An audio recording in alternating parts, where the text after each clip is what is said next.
अस्सलामु अलैकुम everybody, welcome back again to IK vlogs. हम स्पेसिफिक कुछ क्वेश्चंस को डील करेंगे फर्स्ट। उसके बाद जो हमारा मेन टॉपिक है वो है डिग्री अटेस्टेशन के बारे में।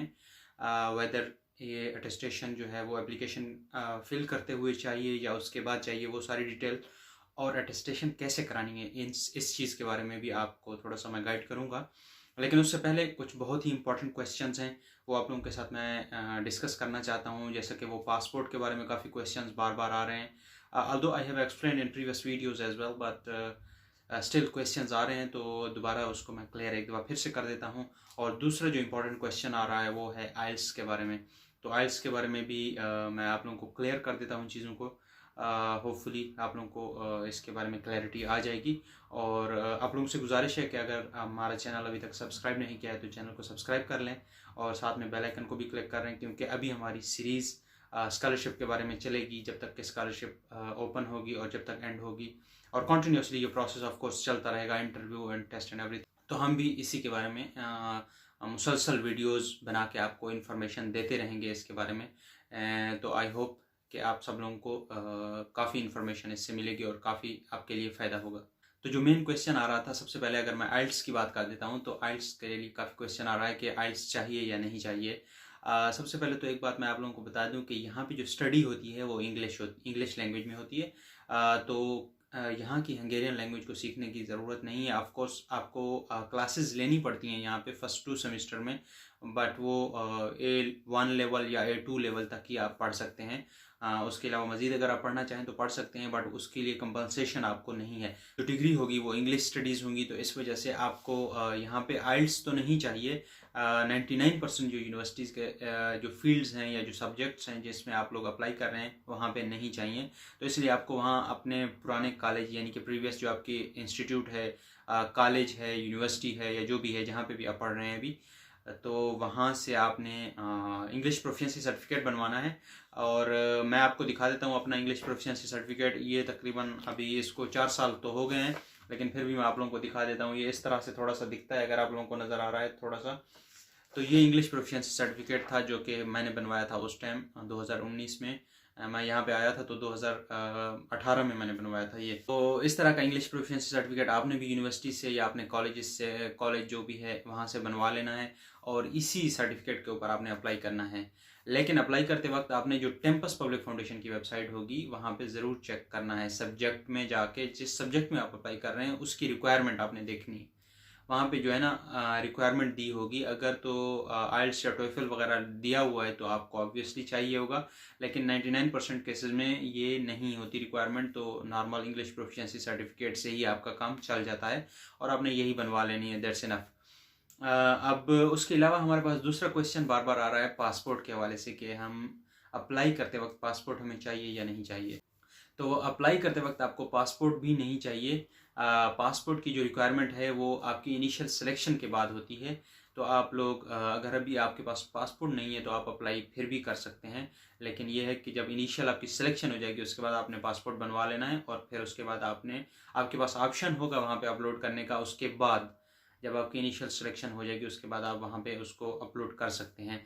लेकिन इस टाइम जब आपने अप्लाई करना है तो आपने अपना आइडेंटिटी कार्ड ज़रूर साथ रखना है, उसके अलावा आप अप्लाई नहीं कर सकते।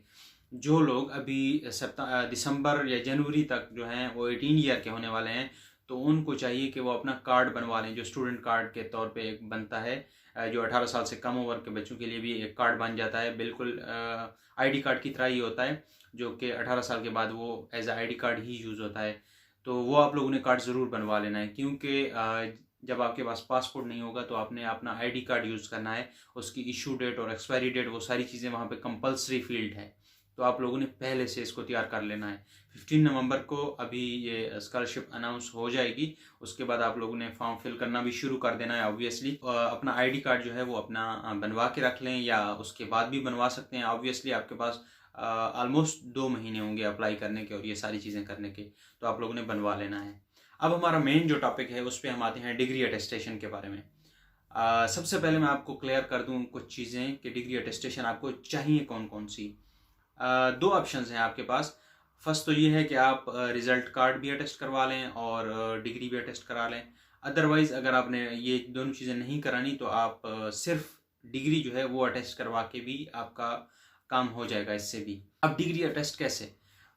डिग्री से अटेस्ट से मुराद ये है जो बैचलर के लिए अप्लाई कर रहे हैं वो अपनी मैट्रिक की डिग्री अटेस्ट करवाएंगे, जो कि उनको मिल चुकी होगी, ऑलमोस्ट सबको ही मिल चुकी होगी। अगर नहीं मिली तो आपने बोर्ड से जाके ले लेनी है। और दूसरा जो है आपकी एफएससी की डिग्री, क्योंकि स्कॉलरशिप के लिए एफएससी आपकी कंप्लीट होनी चाहिए ऑलरेडी, तो इसलिए आपकी एफएससी कंप्लीट होनी चाहिए। बट ये है कि ऑलमोस्ट सारे बोर्ड्स में डिग्री उस वक्त तक आई नहीं होती।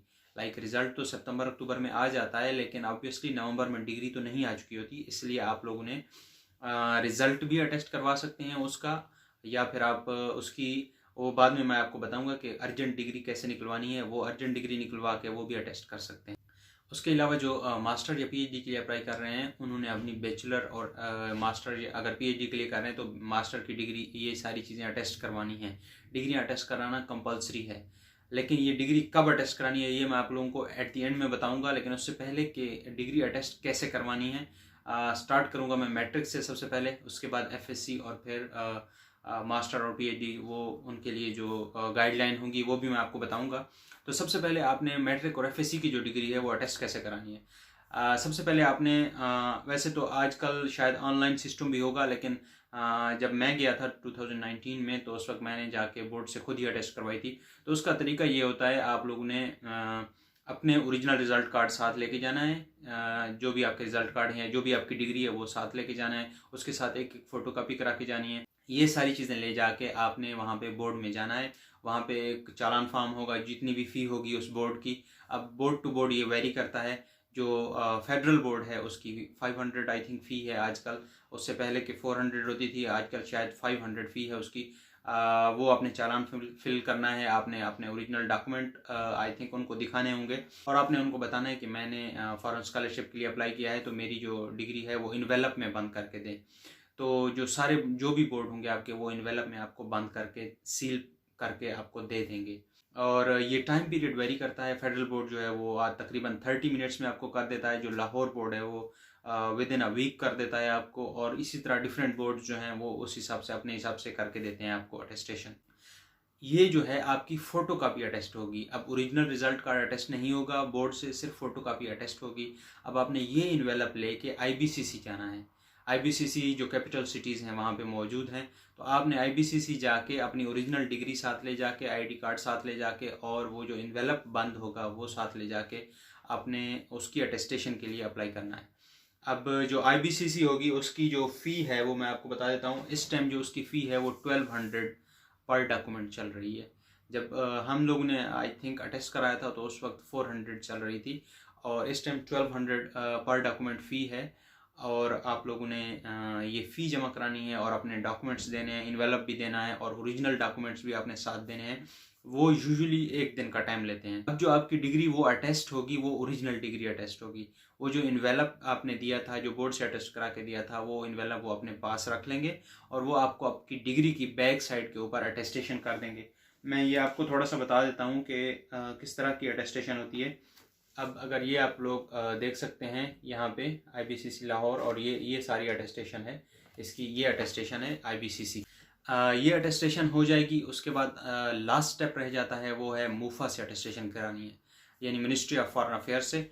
उसकी जो अटेस्टेशन है वो उसी दिन ही आपको मिलती है। थोड़ा सा आवाम काफ़ी ज़्यादा वहाँ पे होती है, तो थोड़ा सा रश भी बहुत ज़्यादा होता है, इस वजह से टाइम तो बहुत ज़्यादा लगेगा, लेकिन आपको उसी दिन वो रिटर्न कर देंगे। और इसकी जो फ़ी थी वो पिछले साल तक 50 रुपीज़ पर डॉक्यूमेंट चल रही थी। तो इस टाइम अगर बढ़ चुकी होगी तो इतना ज़्यादा फ़ी नहीं होगी, लेकिन स्टिल वो उसी दिन आपको मिल जाएगी मूफा की अटेस्टेशन जो होगी। वो मूफा की अटेस्टेशन मैं आपको बता देता हूँ, वो ये वाली है जो QR कोड आपको दिख रहा है, ये वाला, ये मूफा की अटेस्टेशन है। इस अटेस्टेशन के बाद आप लोगों की डिग्रियां सारी अटेस्ट हो चुकी होंगी। अब जो लोग मास्टर और पीएचडी के लिए अप्लाई कर रहे हैं, उन्होंने अपनी जो डिग्री होगी, बैचलर या मास्टर की डिग्री जो भी होंगी, उन्होंने अपनी दोनों डिग्रियां, अगर पीएचडी के लिए अप्लाई कर रहे हैं, उन्होंने अपनी दोनों डिग्रियां HEC से भी अटेस्ट करवानी है। अब HEC से अटेस्ट कराने की आपके पास 2 ऑप्शन होते हैं। एक होता है bye courier, different couriers deal कर रहे होते हैं। आपने HEC की वेबसाइट पे जाना है, वहाँ पे देखना है कि usually last year I think DHL उसके साथ डील कर रहा था, और उससे पहले आई थिंक TCS भी डील कर रहा था, तो आप लोगों ने वहाँ पे जाके देख लेना है। वो जो भी कोरियर डील कर रहा है, आपने वहाँ पे जाके अपनी फ़ी जमा करानी है, उनको अपने डॉक्यूमेंट देने हैं, वो उसको आगे पहुँचाएंगे और वो आपको रिटर्न भी करेंगे। अदरवाइज़ आपके पास दूसरा ऑप्शन ये भी यूजुअली रहता था पहले कि आपने खुद जाके अपनी डिग्री वहाँ पे बोर्ड जाके अटेस्ट करवा लेनी है, और उसकी जो फ़ी है इस टाइम वो चल रही है 1000 ओरिजिनल की चल रही है, और अगर आपने कॉपीज़ अटेस्ट करानी है तो उसकी 700 चल रही है। तो ये टोटल आपकी अटेस्टेशन हो जाएगी।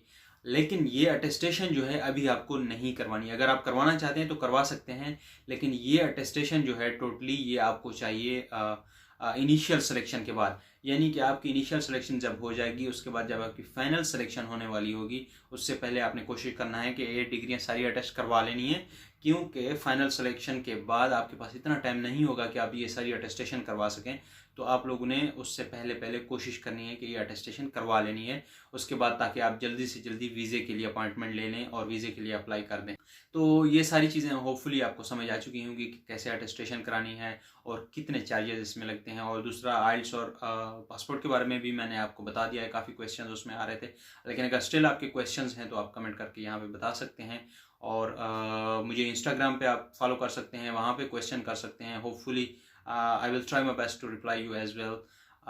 दूसरा जो नेक्स्ट हमारी वीडियो आने वाली है वो HEC जो डीड ऑफ एग्रीमेंट साइन हम करते हैं उसके बारे में होगी, उसके एंड डोंट्स हैं, तो उन चीज़ों के बारे में भी मैं आपको थोड़ा सा चीज़ें क्लियर करूँगा, क्योंकि काफ़ी लोगों के वहाँ पे डाउट्स भी हैं, तो वो चीज़ें भी क्लियर करने की मैं कोशिश करूँगा। होपफुली आप लोगों को ये वीडियो इन्फॉर्मेटिव लगी होगी और कुछ ना कुछ आपको यहाँ से इन्फॉर्मेशन ज़रूर मिली होगी। मिलते हैं नेक्स्ट वीडियो में, तब तक के लिए हमें दीजिए इजाज़त। अल्लाह हाफिज़।